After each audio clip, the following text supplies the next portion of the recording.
has not done that. We're behind. Our county employees, full-time, part-time, are not making $15 an hour. Currently, they are paying for an assessment to be done to see what that impact should look like. I don't even believe in $15 an hour. I believe that people should be getting paid salary and benefits, personally. I don't think $15 an hour is enough because as we continue to inflation and other things, the growth in our city, $15 an hour is going to feel like $7.25 to a lot of people after a while. So we need to have a better job of forecasting what jobs are coming in and looking and asking our private employers to sign on to a livable wage. There's a lot of things that we're not able to do because the state constricts a lot. They haven't raised minimum wage, which is still at $7.25 in the state. I think the last 10 years, over a decade, they have not raised minimum wage. We are behind the 8 ball in that. We are behind the 8 ball in passing the ERA. I really do wish that the North Carolina General Assembly would stay out of local business and local municipalities and allow local municipalities the opportunity to run their cities and counties the best way they see fit. And Mark could probably add to that, but I'll leave it to that. Yeah, Middleton? absolutely. Go ahead, Mr. Duckworth. No, I was calling you in, asking you your opinion. Oh. So that was, yeah.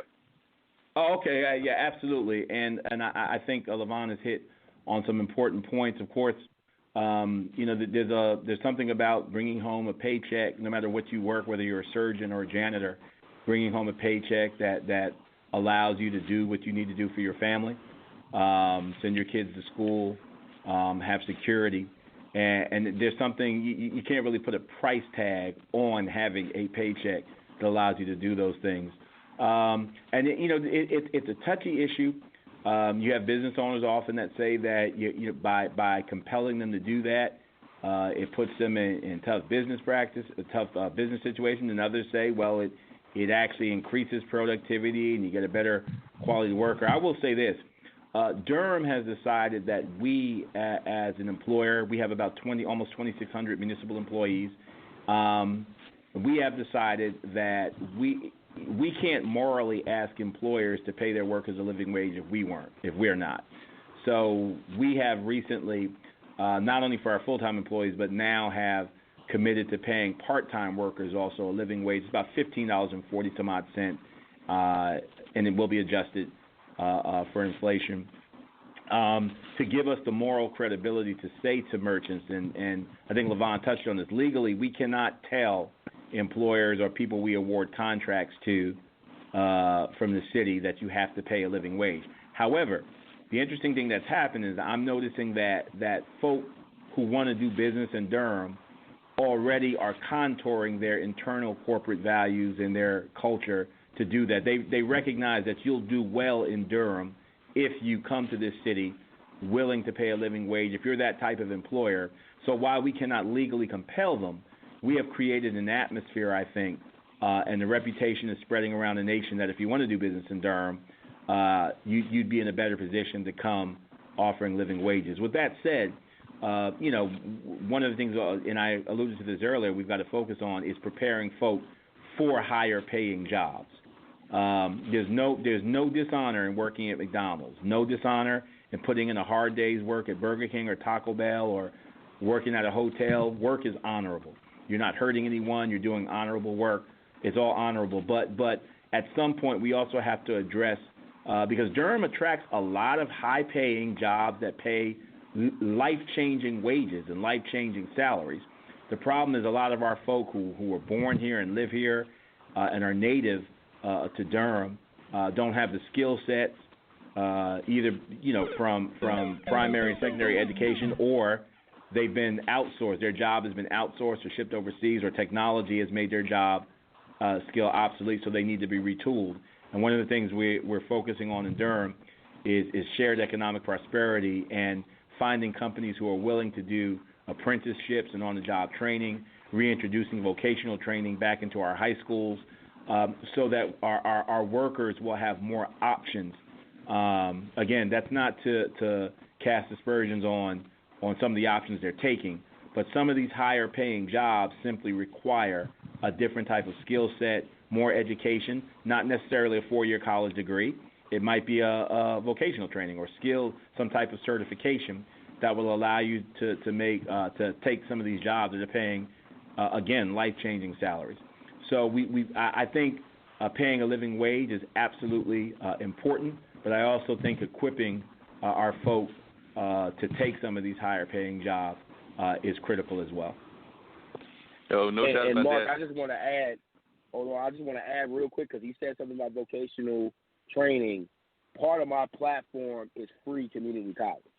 That's amazing. We can do free Durham Tech College for our students, and on top of that, really encouraging Durham Tech to go mobile campusing to our folks who live in DHA properties to provide them the skills and the training that they need so they can get the jobs that Mark is saying that are coming into Durham, which there's plenty, but they're just not they're not skilled for those jobs.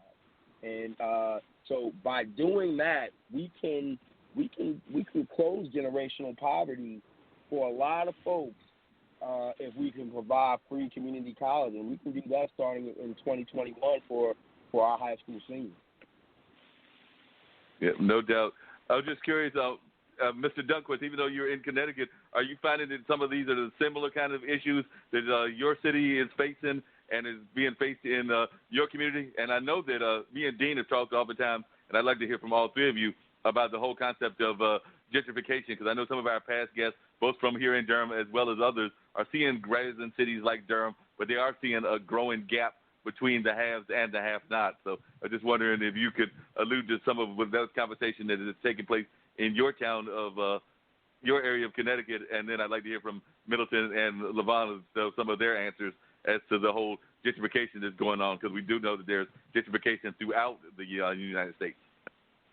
Oh, absolutely. This is not a Durham problem. This is a national problem. This is a national issue. We look at some of our corporate executives, and we got some really big ones in the state of Connecticut that commute down to New York or live and work in Connecticut, and the disparity between what they are taking home and what the common man is taking home is huge, and it's a national issue. It's not a Durham issue. Definitely. Mr. Middleton, what are some of your thoughts on gentrification? Because I know that that's a big issue we've talked about with a number of guests throughout the area, and we do know that we're seeing a lot of growth, and y'all have all alluded to the greatness that is happening in Durham. I'm a big fan of our cultural community. I'm involved in it on a lot of different levels, but I also see that homeless issue and see some of the disparity that is happening as well, both with housing and with other things. So I'd like to hear from both you, Mr. Middleton, and Levon. Yeah, I'll just say very quickly, welcome to capitalism. A lot of, governments we don't make anything, we don't sell anything. Our basic way to influence life is, we collect taxes and we spend taxes, and we leverage your money, or citizens' money, to do things. But we don't make anything or sell anything. One of the things I'll say to folk, and I say informally to folk all the time, keep your land. Don't sell your house. But oftentimes we have folk, particularly elderly folk, or folk that are on fixed incomes, who get to a point where they may actually own their home, but the home is in disrepair and they can't afford to repair it. Or the taxes, the mortgage is paid off, but the taxes, because the neighborhood around you is changing and the value of your property is actually going up, but you have these predatory folk who will come in and bring in a briefcase of money. You may have paid $50,000 for the house, and they'll offer you $90,000, $100,000 if you're lucky. They're going to sell it for $400,000. So, but $90,000 or $100,000 if you're in dire straits financially seems like a lot of money, and you snatch the money and give up your house, and that further keeps up that cascading effect of gentrification. So what can the government do? One of the things we've done as a city is we've made a commitment to use city-owned land for affordable housing projects. We're allowed to do what we want with our land, or if we sell it, if we decide to sell it, we can sell it under conditions. We can say to a developer, all right, we'll sell you this land, but you have to put X number of affordable housing units. And we've done that at a couple of places downtown. As a matter of fact, before I got elected, one of the initiatives I led with Durham Can, co-led with Durham Can, was securing the building of an affordable housing complex at Jackson Street, right near our transportation hub downtown, which it's already skyward. It's already out of the ground. It's already being built as we speak. But it's just, it's about 80 units here, 80 units there. Symbolic but important. So what we've done, you alluded to the affordable housing bond, I think, earlier. Part of the rationale of the bond is to, particularly the enclave of downtown Durham, to keep it from becoming totally all white, all wealthy, a gentrified neighborhood. Will we be successful? We'll see. But we don't have as many levers or buttons as a government that many people think we have. We do have some, but we're not all powerful, and I don't think folk want us to be all powerful. I don't think you want us to be. I certainly, I'm not going to be a public official all my life. I'm going to return to private life at some point, and I don't want, an all-powerful government telling me what to do with my house or my property. But we have engaged in some efforts in Durham to push back against the tide of gentrification through using city-owned land to do affordable housing projects. We also initiated a while ago a financial assistance plan, grants to long-term low-income residents to help them pay their taxes. We didn't have as much penetration as we wanted. We didn't reach the kind of numbers we wanted, so we're rethinking our approach. But there are programs that will help long-term homeowners who are the fabric of the neighborhood get some financial assistance to help them pay their taxes. There are zero-interest forgivable loans to help you pay your taxes that will never be due unless the house is sold or you attempt to realize a profit on the house. Then the government gets their money back. But other than that, the loan is forgivable and zero interest. So there are some levers we've pulled in Durham, and as you said, it's an issue around the country. But it really starts with a homeowner and the condition that the home is in and having the financial wherewithal to upkeep your home. And for many folk, if the choice is, $100,000 free and clear, or living in a home that with the taxes I can't afford and the roof is caving in, many folk have taken that former option. So we've got a lot of work to do. Definitely. If you could, Mr. Barnes, Levon, if you could give me a quick answer on your thoughts on that, and then I've one from all three of you ways that folks can reach you, because we're winding down. Got about maybe 3 minutes to go in the show, if that. So if you could give me a quick answer, and then, like I said, I do want folks to find out how they can reach everybody involved. And I do want to thank all three of you for being guests on the show. And as I tell everybody every week, do know that you're welcome back anytime that you feel like it, and I've thoroughly enjoyed the conversation. Well, it's hard to. Mark, I think Mark hit it on his head. I think we're constrained or restrained by what we can do as a county and a city based on, again, the state legislature. I think those things have to change in order for us to truly be able to help our most vulnerable people. I'm with Mark. I don't believe that somebody who's built their home here for the longest period of time, who's raised their children, who's paid taxes, should lose their home based on the growth of the city. So we must protect those homeowners. We're doing what we can with the resources we have. So I'll just say you can reach me at Levon for Durham. That's a 4.com to learn more about my platform. On Facebook, you can reach me at Levon for Durham or Levon Barnes. IG is I am Levon Barnes, and I won't go into any more of all my social media. Take up too much time. I appreciate you. Mark-Anthony Middleton, thanks for being on. Been trying to track you down for a while. Finally got you on, and definitely glad to have you on.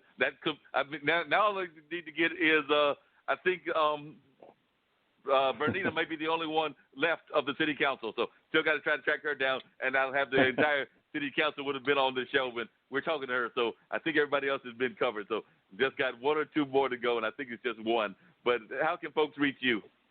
Awesome. Thanks so much, Mark. Yeah, follow me on Twitter.